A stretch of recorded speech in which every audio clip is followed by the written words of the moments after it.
Welcome. This is Radio Pras.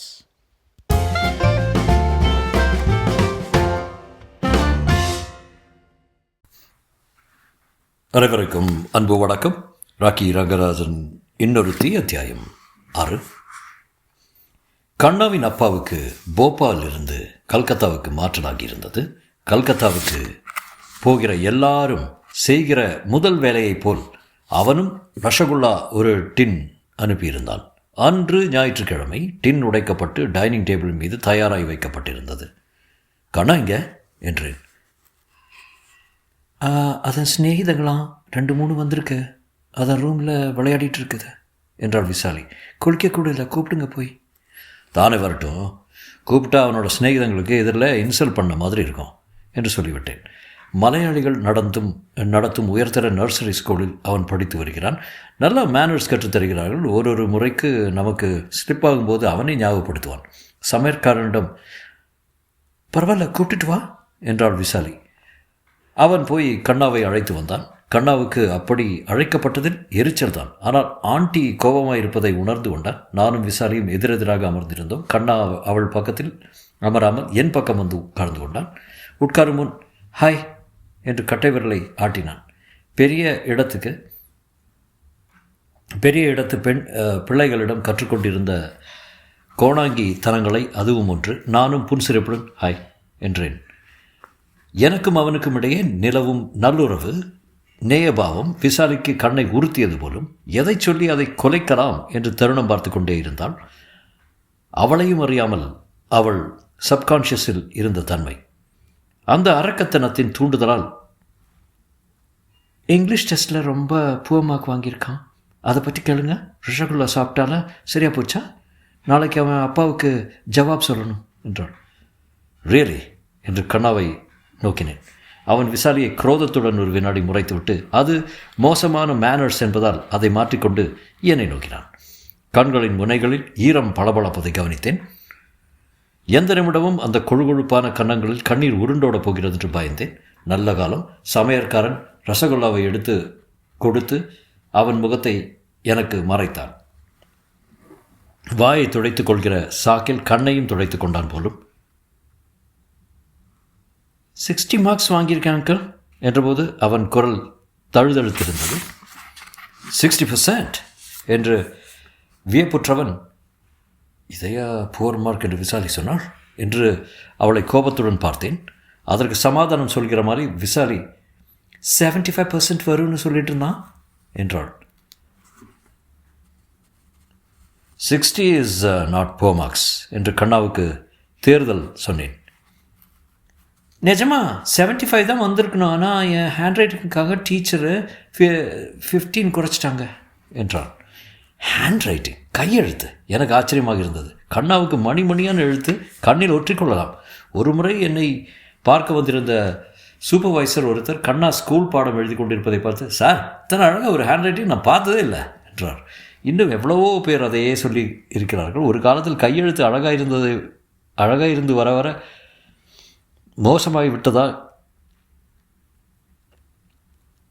மோசமாகிவிட்ட நான் அவன் hand ரைட்டிங்கை பார்த்து பலமுறை பொறாமைப்பட்டிருக்கிறேன். அப்படி இருக்க அவனுடைய கையெழுத்துக்காவது 15 மார்க் குறைத்தார்களாமே. யார் கண்ணா இந்த டீச்சரு என்று கேட்டேன். அவள் ஒரு நொண்டி என்று சொல்லிக்கொண்டே தூண்டில் கையை துடைத்துவிட்டு எழுந்து சென்றான். கண்ணா முகம் சுழித்தான். அந்த குரூரமான வார்த்தையை சொல்லக்கூடாது என்று அவனுக்கு தெரிந்தது. பாவம் அங்கிள், நல்லா நடக்க முடியாத அந்த டீச்சரால் என்றான். என்னவா அவன் ஹேண்ட் ரைட்டிங்க்கு என்றேன். ரொம்ப சின்னதாக இருக்கிறதான், படிக்கவே முடியலையா. இனிமேலும் இந்த மாதிரி எழுதுனா எக்ஸாமுக்கு எல்லாம் 10 மார்க்கும் கம்மியாக்கிடுவாங்களாம். அவன் கையெழுத்து பொடி பொடியாக இருப்பது உண்மைதான். மற்ற பையன்கள் நோட்டு புத்தகத்தில் 4 பக்கம் எழுதுவதை அவன் 2 பக்கத்தில் அடக்கி விடுவான். ஆனால் அது ஒரு தப்பா, மார்க்கை குறைக்கும் அளவுக்கு? உங்கள் இங்கிலீஷ் டீச்சர் கிழவியா என்றேன். இல்லை அங்கிள், அம்மா மாதிரி தான் இருப்பாங்க என்றான். கண்ட தரித்திரங்கள் எல்லாம் என்ன சேர்க்காத கண்ணா என்று டிராயிங் ஹாலில் இருந்து விசாலியின் கண்டனம் வந்தது. நானும் எழுந்து கொண்டேன். வெறுமே ஹேண்ட் ரைட்டிங் சின்னதாக இருக்குது என்பதற்காக மார்க் குறைக்க மாட்டாங்க எந்த டீச்சரும். வேறு ஏதாவது இருக்கும். நீங்கள் வேணால் நேரில் வந்து கேளுங்களேன் என்றான். பெண்கள் அதிகமாய் வேலை பார்க்கிற ஸ்கூல் அவனுடையது. நான் ஒரு தடவை கூட போனதில்லை. சேர்த்தது முதல் புத்தகங்கள் வாங்கி தருவது வரை எல்லாம் என் கிளார்க்குகளோ வேலைக்காரர்களோ தான் செய்திருக்கிறார்கள். விஷாலே, நீ ஒரு நாள் இவன் ஸ்கூலுக்கு போய் விசாரிச்சுட்டு வரக்கூடாதா? டீச்சர்கள் எல்லாம் தெரிஞ்சு கொண்ட மாதிரியும் இருக்கும் என்றேன். ஐயா, அங்கே போனால் டொனேஷன் பிடிச்சிப்பாங்க, பணம் பிடுங்கி பிணங்கள் என்றாள் அவள். நீங்களே போய் பாருங்கள். நான் தயங்கினேன். கண்ணா, நான் ஸ்கூலுக்கு வந்தேன்னா எல்லா பாய்ஸும் உங்ககிட்ட என்னடான்னு கேட்பாங்க. டீச்சரை பற்றி மற்ற பசங்கக்கிட்ட குறை சொல்வது மேனர்ஸ் இல்லை என்றேன். அப்படின்னா வீட்டில் பார்க்குறது? அவங்க பேர் கூட எனக்கு தெரியாது என்றேன். மதுன்னு பேர் அங்கிள். இங்கே தான் பக்கத்தில் செம்மன் பேட்டையில் இருக்காங்க. எனக்கு வீடு கூட தெரியும் என்றான் கண்ணா. மது என்ற பெயர் சரியாய் நடக்க முடியாதவள். என் மனதில் ஒரு புயல் வீச தொடங்கிற்று. அப்படி கூட இருக்கும் என்ன? என்னுள் என்றோ உறைந்து மறைந்து விட்ட உணர்ச்சிகள் கிளர்ந்தெழுந்தன. தாகத்தினால் இங்குமங்கும் ஓடும் மானை போல தீர்க்கப்படாத ஆசைகளால் தள்ளுண்ட என் மனம் அந்த மதுவாக இருக்குமோ என்று பரபரத்தது. கண்ணா சொல்லியிருந்த வீட்டை தேடிக்கொண்டு அன்று சாயந்தரமே சென்றேன். டீச்சர் வீடா? அதோ அதே என்று காட்டினார்கள். மூங்கில் வேலியில் சிறிய படலை தள்ளிக்கொண்டு உள்ளே நுழைந்தேன். எத்தனையோ வருடங்களுக்கு முன்னால் கும்பகோணத்தில் அந்த பழைய பெரிய வீட்டில் நுழைந்தபோது ஏற்பட்ட அதே படபடப்பு இப்போதும் என் உள்ளத்தை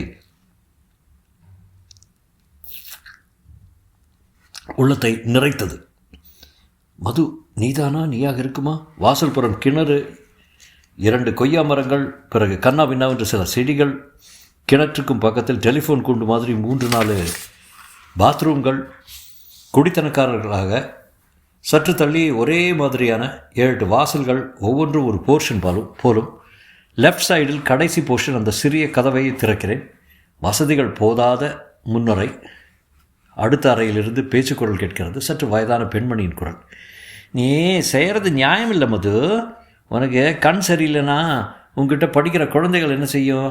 அதுங்களை போய் பெருசாக எழுது, இல்லைன்னா மார்க்கை குறைச்சிருவேன்னு சொல்லலாமா? 3வது வீட்டில் கூட கண் டாக்டர் இருக்காரு. இன்னாம பார்த்தாலும் பார்ப்பார். மதுவின் அம்மா குரல் போல தான் தோன்றியது. பதில் குரல், அம்மா கண்ணடி போட்டுக்கொண்டேனா அவ்வளோதான். அந்த குரல் அது மதுவினுடையது தான். அது மதுவினுடையது தான். எவ்வளோ முறை பாலு என்று உஷ்ணமாக, ஆசையாக, தாபமாக, கொஞ்சலாக கிசுகிசுத்த அந்த குரலை எத்தனை ஜென்மங்கள் எடுத்தாலும் என்னால் அடையாளம் கண்டுபிடிக்க முடியுமே. ஆமாம்மா, இந்த நொண்டிக்கு எப்படியாவது ஒரு கல்யாணத்தை பண்ணி வச்சிட முடியும்னு முயற்சி பண்ணுறிய. அது அப்புறம் அரோகரை தான். கண்ணாடி போட்டுக்கிட்டா கிழவியாட்டம் தெரியும். நொண்டி குமரிக்கே கல்யாணம் ஆகிறது கஷ்டம்னா நொண்டி கிழவிக்கு என்ன தாலி கட்டுவான்?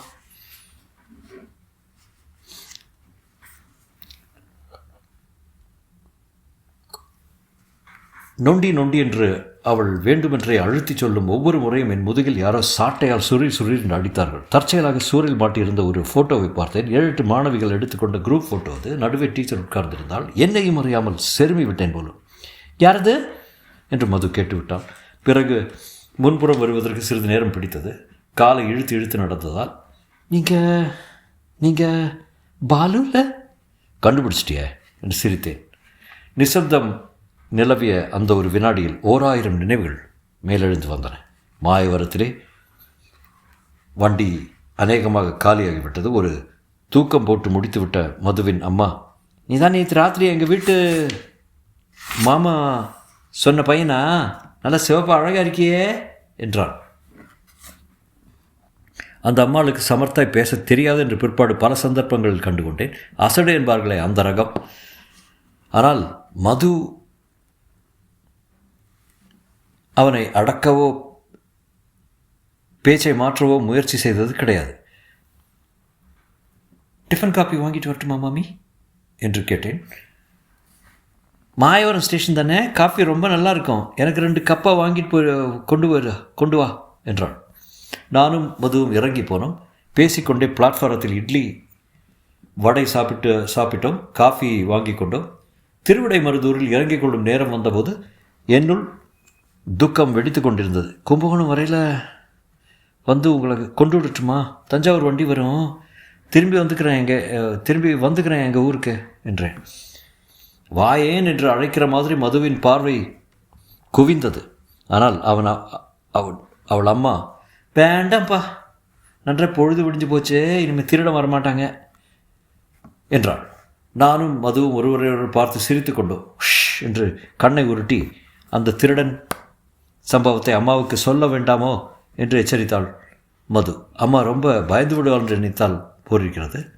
அவர்களுடைய கும்பகோணம் விலாசத்தை எழுதி வாங்கி கொண்டேன். பச்சையப்பன் குளம் என்று மது எழுதிய போது எனக்குள்ள ஒரு மகிழ்ச்சி பரவியது. நானும் ஒரு குளத்தங்கரை வீட்டில் தான் இருக்கிறேன். அவளும் ஒரு குளத்தங்கரை வீட்டில் இருக்கிறாள். 10 நாள் கழித்து ஒரு ஞாயிற்றுக்கிழமை மத்தியானம் நான் புறப்பட்ட போது, கும்பகோணத்துக்கா? எதுக்கு? என்ன கும்பகோணத்தில் என்று பெரியப்பா கேட்டார். எதுக்கு என்று சொல்லட்டும், ஒரு சிநேகிதன் கூப்பிட்டுருக்கிறான் ஏதோ சொல்லிவிட்டு மங்குன்னு நடையிலேயே விட்டேன் சவாரி. 7 மைல் 2 மணி நேரத்தில் கும்பகோண எல்லையை மிதித்து விட்டேன்.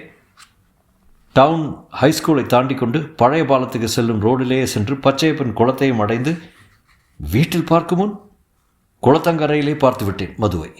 எங்கள் ஊர் குளத்தோடு ஒப்பிட்டால் பச்சையப்பன் குளம் டபரா தண்ணீர் மாதிரி. தொடரும்.